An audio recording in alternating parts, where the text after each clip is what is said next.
ಎಲ್ಲರಿಗೂ ನಮಸ್ಕಾರ ಸ್ನೇಹಿತರೆ. ಪ್ರತಿ ವರ್ಷ ವೈಶಾಖ ಮಾಸದ ಶುಕ್ಲ ಪಕ್ಷ ತೃತೀಯ ತಿಥಿಯಂದು ಅಕ್ಷಯ ತೃತೀಯನ್ನ ಆಚರಿಸಲಾಗುತ್ತೆ. ಈ ವರ್ಷ ಅಂದರೆ 2025ರಲ್ಲಿ ಅಕ್ಷಯ ತೃತೀಯ ಏಪ್ರಿಲ್ 30ಕ್ಕೆ ಬಂದಿದೆ. ಸಂಪತ್ತಿನ ಅಧಿದೇವತೆ ಲಕ್ಷ್ಮಿಯನ್ನ ಮೆಚ್ಚಿಸಲು ಈ ದಿನ ಚಿನ್ನ ಮತ್ತು ಬೆಳ್ಳಿ ಆಭರಣಗಳನ್ನು ಖರೀದಿಸುವುದು ವಾಡಿಕೆ. ಅಕ್ಷಯ ತೃತೀಯ ದಿನ ಹೆಚ್ಚು ಮೌಲ್ಯಯುತವಾದ ವಸ್ತುವನ್ನು ಖರೀದಿ ಮಾಡಿ ಮನೆಗೆ ತಂದರೆ ಆ ವಸ್ತು ಮನೆಯಲ್ಲಿ ಅಕ್ಷಯವಾಗಲಿದೆ ಎಂಬ ಪ್ರತೀತಿ ಇದೆ. ಹಾಗಾದರೆ ಅಕ್ಷಯ ತೃತೀಯ ದಿನ ಯಾವ ಯಾವ ವಸ್ತುಗಳನ್ನು ಖರೀದಿಸಿದರೆ ಸೂಕ್ತ? ಇನ್ನು ಇದನ್ನು ನಾವೀಗ ವಿಡಿಯೋದಲ್ಲಿ ತಿಳಿಯೋಣ ಬನ್ನಿ. ಹಿಂದೂ ಕ್ಯಾಲೆಂಡರ್ ಪ್ರಕಾರ ತೃತೀಯ ತಿಥಿ 2025ರ ಏಪ್ರಿಲ್ 29ರಂದು ಸಂಜೆ 5:31ಕ್ಕೆ ಪ್ರಾರಂಭವಾಗಲಿದೆ. 2025 ಏಪ್ರಿಲ್ 30ರಂದು ಮಧ್ಯಾಹ್ನ 2:12ಕ್ಕೆ ಕೊನೆಗೊಳ್ಳಲಿದೆ. ಅಕ್ಷಯ ತೃತೀಯ ದಿನ ಚಿನ್ನಕ್ಕೆ ಬದಲಾಗಿ ನಾವೀಗ ಹೇಳುವಂತಹ ಕೆಲವೊಂದು ವಸ್ತುಗಳನ್ನು ಖರೀದಿಸಿ ಮನೆಗೆ ತಂದರೂ ಕೂಡ ಸಂಪತ್ತು ವೃದ್ಧಿಯಾಗುತ್ತದೆ. ಗೋವಿನ ವಿಗ್ರಹ. ಮಹಾಲಕ್ಷ್ಮಿ ದೇವಿಗೆ ಗೋವಿನ ವಿಗ್ರಹ ಅಂದರೆ ಬಹಳ ಪ್ರೀತಿ.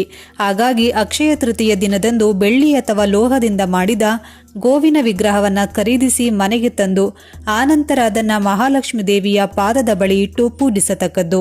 ನಂತರ ವಿಗ್ರಹವನ್ನು ಕೆಂಪು ಬಟ್ಟೆಯಲ್ಲಿ ಸುತ್ತಿ ಹಣ ಇರುವಂತಹ ಸ್ಥಳದಲ್ಲಿ ಇಟ್ಟರೆ ಮಹಾಲಕ್ಷ್ಮಿ ದೇವಿಯ ಕೃಪೆ ಸದಾಕಾಲ ನಮ್ಮ ಮೇಲಿರಲಿದೆ. ತುಪ್ಪಕ್ಕೆ ದುಷ್ಟಶಕ್ತಿ ಸೇರಿದಂತೆ ನಕಾರಾತ್ಮಕ ಶಕ್ತಿಗಳನ್ನು ದೂರ ಮಾಡುವ ಅತ್ಯದ್ಭುತ ಶಕ್ತಿ ಇದೆ. ಹಾಗಾಗಿ ಅಕ್ಷಯ ತೃತೀಯ ದಿನದಂದು ತುಪ್ಪವನ್ನು ಖರೀದಿಸಿ ಇದರಿಂದ ಶ್ರೀ ವಿಷ್ಣುವಿಗೆ ಮತ್ತು ಮಹಾಲಕ್ಷ್ಮಿ ದೇವಿಗೆ ತುಪ್ಪದ ದೀಪವನ್ನು ಬೆಳಗಿದರೆ ಮನೆಯಲ್ಲಿ ಸಮೃದ್ಧಿ ವೃದ್ಧಿಯಾಗಲಿದೆ. ಬಾರ್ಲಿಯನ್ನ ಬ್ರಹ್ಮಾಂಡದ ಮೊದಲ ಆಹಾರವಂತ ಪರಿಗಣಿಸಲಾಗುತ್ತೆ. ಬಾರ್ಲಿಯನ್ನ ಪೂಜೆಯಲ್ಲಿ ವಿಷ್ಣು ಹಾಗೂ ಲಕ್ಷ್ಮೀ ದೇವಿಗೆ ನೈವೇದ್ಯವಾಗಿ ಬಳಸಲಾಗುತ್ತದೆ. ಬಾರ್ಲಿಯನ್ನು ಮನೆಯಲ್ಲಿ ಇಟ್ಟು ಮನೆಯಲ್ಲಿರುವಂತಹ ನಕಾರಾತ್ಮಕ ಶಕ್ತಿಗಳನ್ನು ಅದು ಹೋಗಲಾಡಿಸುತ್ತದೆ ಹಾಗೂ ಧನಾತ್ಮಕ ಶಕ್ತಿಯನ್ನು ವೃದ್ಧಿಸುತ್ತದೆ ಮತ್ತು ಆರೋಗ್ಯ ಕೂಡ ಸಮತೋಲನದಿಂದ ಕೂಡಿರಲಿದೆ. ಬಾರ್ಲಿಯನ್ನು ಕನಕ ಅಂದರೆ ಚಿನ್ನಕ್ಕೆ ಸಮ ಅಂತ ಪರಿಗಣಿಸಲಾಗುತ್ತೆ. ಹಾಗಾಗಿ ಇದನ್ನು ಅಕ್ಷಯ ತೃತೀಯ ದಿನ ತಂದು ಮಹಾಲಕ್ಷ್ಮಿ ದೇವಿಗೆ ನೈವೇದ್ಯವಾಗಿ ಸಮರ್ಪಣೆ ಮಾಡಬೇಕು. ಶ್ರೀಚಕ್ರ. ಇದು ಮಹಾಲಕ್ಷ್ಮಿ ದೇವಿಗೆ ಅತ್ಯಂತ ಪ್ರಿಯಕರವಾದದ್ದು. ಯಾವ ಮನೆಯಲ್ಲಿ ಶ್ರೀಚಕ್ರವನ್ನು ಶಾಸ್ತ್ರೋಕ್ತವಾಗಿ ಪೂಜಿಸುತ್ತಾರೋ ಆ ಮನೆಯಲ್ಲಿ ಮಹಾಲಕ್ಷ್ಮಿ ದೇವಿ ಸದಾಕಾಲ ವಾಸಿಸುತ್ತಾರೆ. ಅಕ್ಷಯ ತೃತೀಯ ದಿನದಂದು ಶ್ರೀಚಕ್ರವನ್ನು ಮನೆಗೆ ತಂದು ಪ್ರತಿಷ್ಠಾಪಿಸಿ ಪೂಜಿಸಿದರೆ ಮನೆಯಲ್ಲಿ ಸಂಪತ್ತು ಹಾಗೂ ಧನಾತ್ಮಕ ಶಕ್ತಿ ವೃದ್ಧಿಯಾಗಲಿದೆ. ಮಾಡುವ ಎಲ್ಲ ಕೆಲಸ ಕಾರ್ಯಗಳಲ್ಲೂ ಯಶಸ್ಸು ನಮ್ಮದಾಗಲಿದೆ. ಕವಡೆಯು ಸಮುದ್ರಜನ್ಯ ವಸ್ತು. ಮಹಾಲಕ್ಷ್ಮಿ ದೇವಿಯು ಕೂಡ ಸಮುದ್ರ ಮಂಥನದಲ್ಲೇ ಉಗಮಿಸಿದ್ದರಿಂದ ದೇವಿಗೆ ಇದು ಅತ್ಯಂತ ಪ್ರಿಯಕರ. ಅಕ್ಷಯ ತೃತೀಯ ದಿನದಂದು ಕವಡೆಯನ್ನ ಖರೀದಿ ಮಾಡಿ ಮಹಾಲಕ್ಷ್ಮಿ ವಿಗ್ರಹ ಅಥವಾ ಭಾವಚಿತ್ರದ ಬಳಿ ಇಟ್ಟು ಪೂಜಿಸತಕ್ಕದ್ದು. ಹೀಗೆ ಮಾಡುವುದರಿಂದ ಹಣಕಾಸಿನ ಸಮಸ್ಯೆಗಳೆಲ್ಲವೂ ನಿವಾರಣೆಯಾಗಲಿದೆ. ಅಕ್ಷಯ ತೃತೀಯ ಮರುದಿನ ಆ ಕವಡೆಗಳೆಲ್ಲವನ್ನ ಕೆಂಪು ಬಟ್ಟೆಯಲ್ಲಿ ಸುತ್ತಿ ಹಣ ಇರುವ ಸ್ಥಳದಲ್ಲಿ ಇರಿಸಬೇಕಾಗುತ್ತದೆ. ಶಂಖ. ದಕ್ಷಿಣಾವರ್ತಿ ಶಂಖ. ನಾವು ಮಹಾಲಕ್ಷ್ಮಿ ಹಾಗೂ ವಿಷ್ಣುವಿನ ಪೂಜೆಯಲ್ಲಿ ತಪ್ಪದೆ ಬಳಸಬೇಕಾದ ವಸ್ತುವಿನಲ್ಲಿ ಶಂಖ ಪ್ರಧಾನವಾದದ್ದು. ದಕ್ಷಿಣಾವರ್ತಿಯ ಶಂಖ ಮುಖ ಎಡಭಾಗದಲ್ಲಿರುತ್ತದೆ.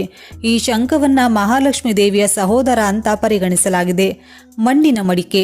ಅಕ್ಷಯ ತೃತೀಯ ದಿನ ಮಣ್ಣಿನ ಮಡಿಕೆಯನ್ನು ಖರೀದಿ ಮಾಡಿ ಮನೆಯಲ್ಲಿ ನೀರು ತುಂಬಿಟ್ಟುಕೊಳ್ಳಬೇಕು. ಅಕ್ಷಯ ತೃತೀಯ ದಿನದಂದು ಮಣ್ಣಿನ ಮಡಿಕೆಯನ್ನ ಖರೀದಿಸುವುದು ಹಾಗೂ ದಾನ ಮಾಡುವುದು ಎರಡೂ ಕೂಡ ಶುಭಪ್ರದ. ಗಮನಿಸಬೇಕಾದ ವಿಷಯ ಏನೆಂದರೆ ಮಡಿಕೆಯನ್ನು ಖಾಲಿಯಲ್ಲಿ ಮನೆ ಒಳಗೆ ತರಬಾರದು. ಬದಲಿಗೆ ಅಕ್ಕಿ ಅಥವಾ ಸ್ವಲ್ಪ ನೀರನ್ನು ತುಂಬಿಸಿ ಮನೆಗೆ ತರಬೇಕಾಗುತ್ತದೆ. ಆಹಾರ ಧಾನ್ಯ. ಅಕ್ಷಯ ತೃತೀಯ ದಿನದಂದು ಅಕ್ಕಿ ಸೇರಿದಂತೆ ಪ್ರಮುಖವಾದ ಆಹಾರ ಧಾನ್ಯಗಳನ್ನು ಖರೀದಿಸಿದರೆ ಮನೆಯಲ್ಲಿ ದವಸ ಧಾನ್ಯಗಳು ವೃದ್ಧಿಯಾಗಲಿದೆ.